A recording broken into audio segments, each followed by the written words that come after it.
everyone, and welcome to season 3, episode 6, possibly, of the Big at the Back podcast. I'm pretty sure you're just making these numbers up now as you go along. We just start a new season and let's go from there. Yeah, season 7, episode 1. So I'm joined here, as you can hear, by Matthew Higgins. Matt, we've got 2 days without the World Cup now. This is being filmed on Wednesday morning, and I don't know what to do with myself. Do you? It's a real struggle. I don't know how I'm going to cope for these next 48 hours. And even there's no test cricket. That starts again on Friday morning. So at least on Friday morning, I'll have something to keep me entertained until the first quarter final that afternoon. But yeah, the struggle is real. I might actually have to do some work. I don't know about you. I wouldn't go that far. I mean, I've just got a PS5. I've just got God of War on it. I'm playing through that. I've just got to Missile 5. There's no way that I'm going to be doing anything other than playing God of War for the next 2 days. However, we have got quite a lot of football to speak about. I think let's look at all the teams that have gone through and let's look at all of the ties that we've got. So to start with, we've got Netherlands and Argentina. Netherlands been winning 3-1 over the USA. Argentina winning 2-1 over Australia. They meet each other on Friday in the quarterfinals. I've got to say, I really do fancy Argentina to get the win here. I know they only beat Australia 2-1, but that wasn't a 2-1 match. They kind of romps them really. And Netherlands against the US, I think 3-1 flattered them. Well, what's your perspective on these two teams and this matchup in particular? It's an interesting one for me. I think it's Netherlands are a little bit more sort of pragmatic than they have been, a bit more like they were because they went away from Van Gaal for a couple of years. They've come back to him. They had him in 2014 when they did well and they went quite far. So if they can sort of play the sort of football they have been playing, which isn't overly expansive, they look a little bit more solid defensively. And this Argentina team we've seen can be gotten at. They lost to Saudi Arabia. Let's not forget that. And if it weren't for an Emi Martinez save right with basically the last kick of the game against Australia, that game could have gone to extra time. And that's an Australia team that aren't exactly full of superstars going forward, are they? So I don't think it's a foregone conclusion at all. I think obviously Messi is the main man, and if he plays well, then they've got a very good chance. But I think this could be almost a cagey game. I can see one goal either way winning this. I feel like don't bother with, when you're tuning into this match, don't bother with the first half an hour. There's no point. It will just be boring. It will be cagey. Maybe start watching the like 30, 35 minutes, and I guarantee you won't miss a single relevant thing in this match. I'm just going to take notes of what time you said this so I can crop it for later when it's 3-3 after 25 minutes. But Argentina, I feel like they're a team that are playing to the level of their opponents this whole tournament. So they spend the first 30 minutes of a game feeling an opponent out, and then they're like, okay, this is your level. We'll play just above that. And they did it with Australia. They've done it throughout the group stages as well, Saudi Arabia being the exception.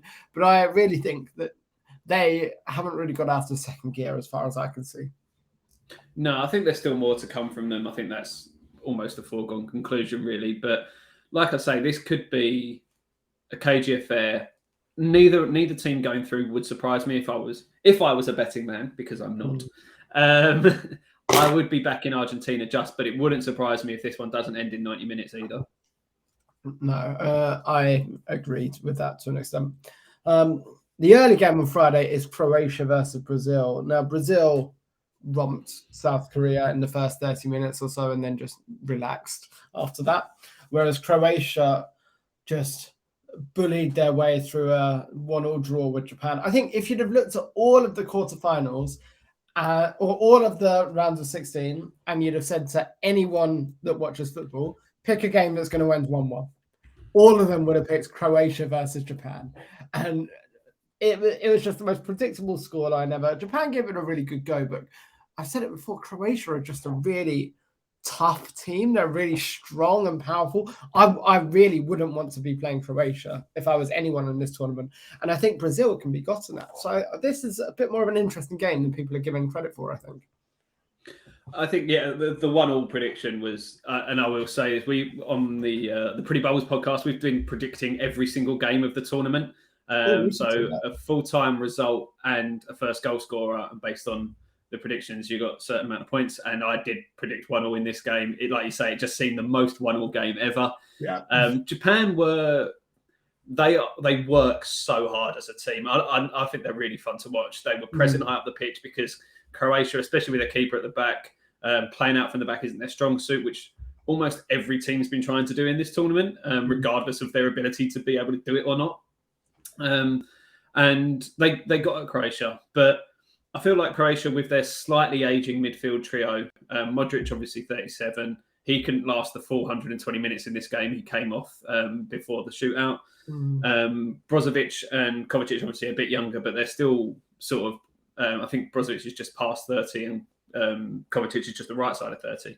But I feel like they can be gotten at, and I think this could be, if Brazil play like they did against South Korea, particularly for that first half, Croatia are really going to struggle to contain them.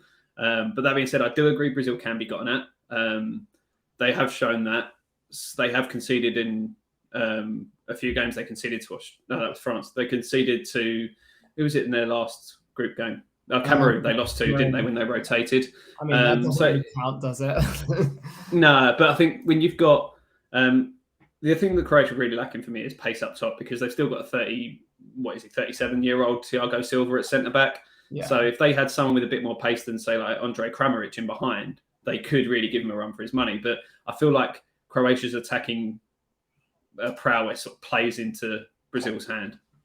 I'm not sure I agree. I think Thiago Silva physically can be gotten at. I think people overestimate the pace battle, because unless you've got someone like Mbappe or Vinicius, the pace isn't really as relevant because Thiago Silva's good enough positionally. I think strength, though, he's really struggled in the Premier League against Mitrovic, for example. So I think Croatia's, the way they play, what I like about Croatia is that they know their level, right? They know exactly how good they are and what they're good at. They don't try and play into this, do it out from the back mentality. They know exactly how they play and how they succeed and how to win.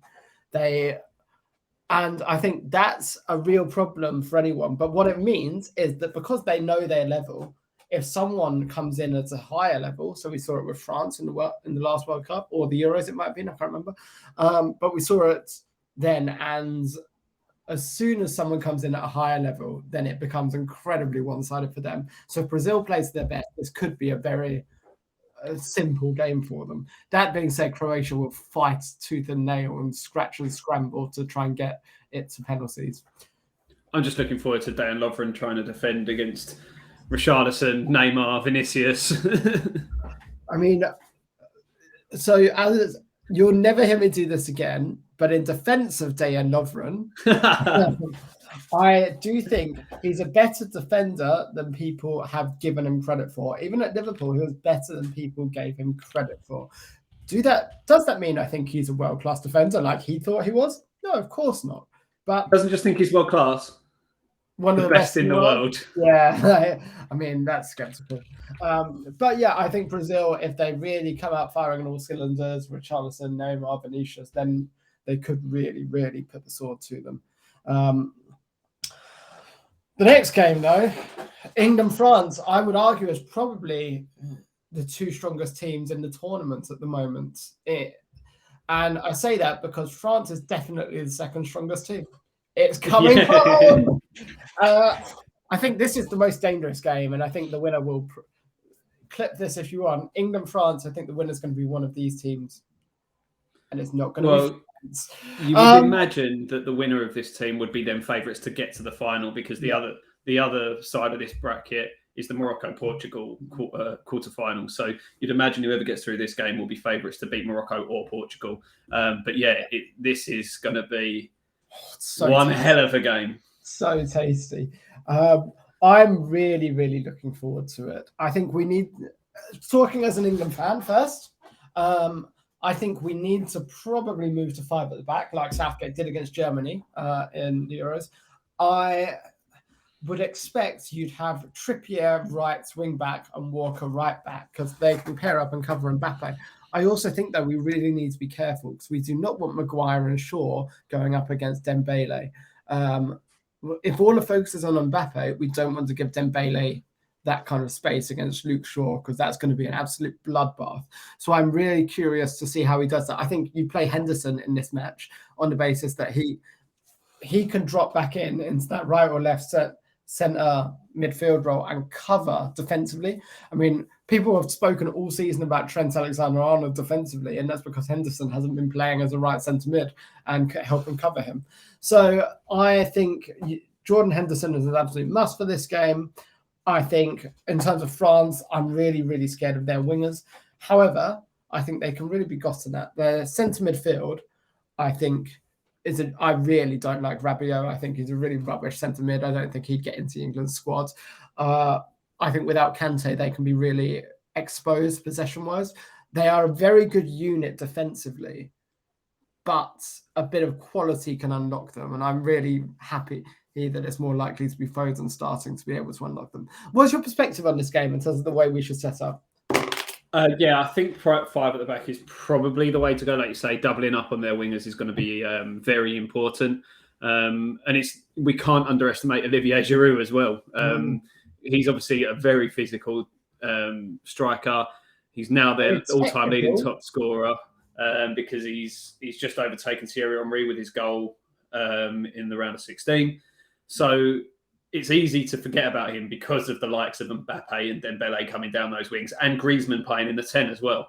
Giroud sort of flies under the radar, which is ridiculous when he's a man who scored 52, 53 international goals. I agree. Trippier and Shaw and Walker will probably be the two on the right if we do go to 5 at the back. I would imagine that Stones probably plays on the left to work with Shaw, and then I'd leave Maguire in the centre. But just because, like you, I just think Dembele up against Shaw and Maguire, even though they play together at club level, I just think that he will have too much for both of them. Whereas Stones, I feel a little bit more confident in. A lot more. I don't know about Henderson. I don't know about starting Henderson, because you're gonna if you're starting Henderson, odds are you're going to be dropping one of Rice or Bellingham. And who do you drop? Rice. You don't. It's just he's so much better defensively than Henderson. Bellingham's got to be. And I feel like Bellingham's got to be your outlet going forward, for like he did with the second goal against Senegal. Him breaking out from the back and carrying the ball forward could be vital for us in the transitions if they're having most of the ball. I think it depends how we line up. I've got a suspicion it'll be 4 at the back, but if it's 5, if it's 4 at the back, I think it stays as it is. Yeah. I don't think you make any changes.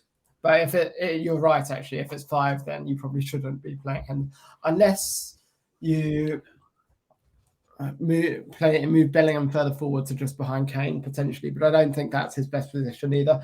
We'll have to wait and see how Southgate lines up. Either way, this is a really, really tasty game. I'm really looking forward to it. I'm really nervous about it because France, despite having like half of their first team out, are still very good. But I think defensively, Varane has shown at Man United in the last year and a half he can be really gotten at. I think Hugo Lloris always has at least 3 or 4 clangers in him every single game. They're on their reserve wing backs. I think if there's a time to play a prime in quotation marks France team, it's now when all their players are injured. So I'm really, really excited for this match. Yeah, like I say, I'm excited. I'm nervous. I think Saturday is going to drag just waiting for this game to kick off, because it's going to be like the build-up is going to be so nerve-wracking. I'm going to a friend's. We're going out with the dogs. We're going to be drinking from like 12, just on the basis of I need something to pass the time. Did you say you're going out dogging? Pardon? Did you say you're going out dogging? Yeah, I'm going to hers and we're going out dogging. Okay, that'd be nice. That'd be fun. Just if anyone's wondering, what I mean by dogging is going to car windows. Moving swiftly on. We're just so classy on this podcast. I know, right? So the last quarterfinal to speak about is Morocco and Portugal. And let's pause to talk about Morocco, because I think the first thing we've got to do is speak about Spain, because I was choosing them as probably the most likely to win after England, obviously. But they, after the 7-0 of Costa Rica, I think a guy in our group chat said they fooled us into thinking they weren't just a passing team anymore after beating Costa Rica. And then they started acting like Spain again, which I think is a nice summary.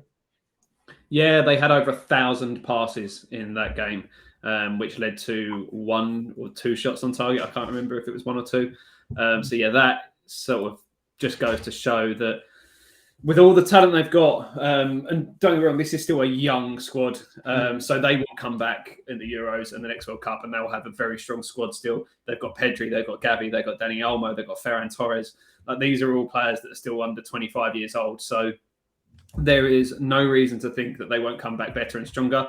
I know Luis Enrique is leaving, so it'll be interesting to see. They got in. I did see one report this morning that they're eyeing up Roberto Martinez, which please, I mean, come on, surely not. Surely they've learned from Belgium's mistakes. But if they can get a good manager in to lead that side through to the next Euros and the World Cup, then I think they'll come back stronger. But you've got to give props to Morocco, man. I said before, like they have under, I think it's 8 or 9 games now under this new coach, they've conceded 1 goal, and that was an own goal. Yeah, defensively, they're so strong. It's really, really interesting, the next game, because they're up against Portugal, who are now liberated from the spectre of Cristiano Ronaldo. I think if you look at Portugal, I mean, I've said it so many times on this podcast, a team that individually brilliant just don't work as a team. Now, well, it's just like Man United. We know why. There's one common denominator, and as soon as Ronaldo comes Bruno Fernandes. As soon as Cristiano Ronaldo comes out of the team, everyone, including Bruno, starts playing well.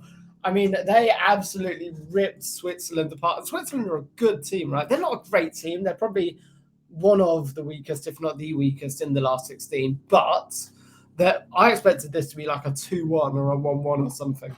But Portugal have just said, no Ronaldo, we'll go and have fun. And if you look at their team, Portugal is full of world-class players who would play for any side in the world, any club side in the world. You've got like Bernardo Silva, Bruno Fernandes, João Felix was awesome. There's loads of really, really excellent footballers.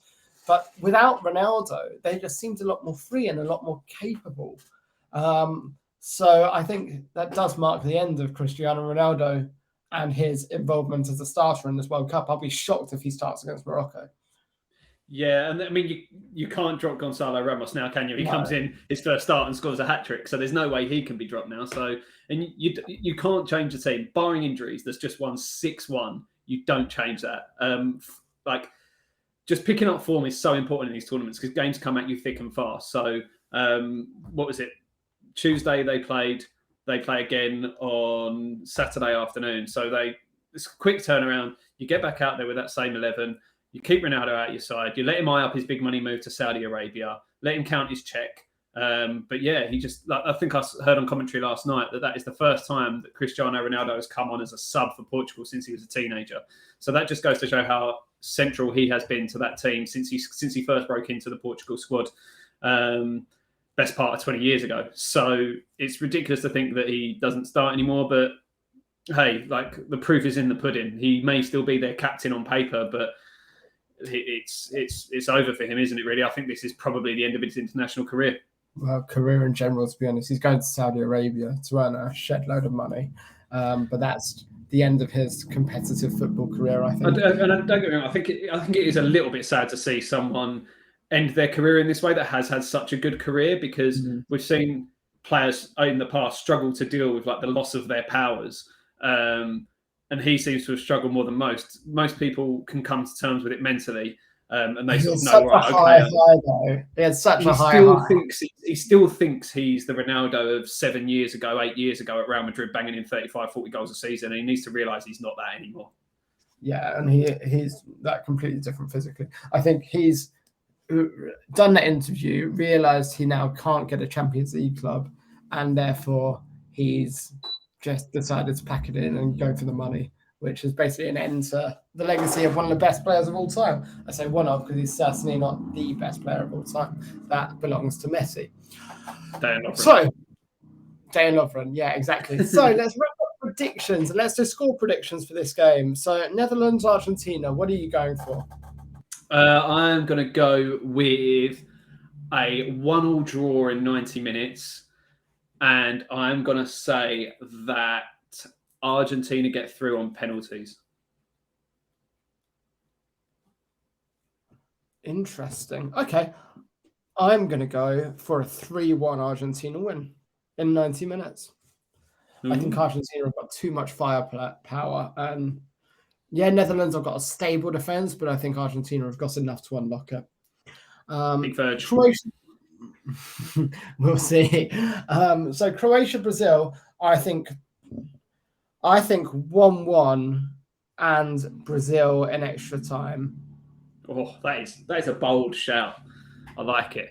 I'm going to say Brazil have too much for Croatia here. I'm going to go with a 3-1 Brazil win. Oh, interesting. I don't know if I see Croatia conceding 3. Okay. England, France. I can't do this. This is, but even looking as objectively as you can, this is a really, really tough game to call. I think 3-2 England. Oh, that is big. That is a bold shout. I think France conceded to Poland, who actually looked a better team for large parts of that game, but they're really efficient and good in front of the goal. It was a bullshit penalty. Yes, agreed, but whatever.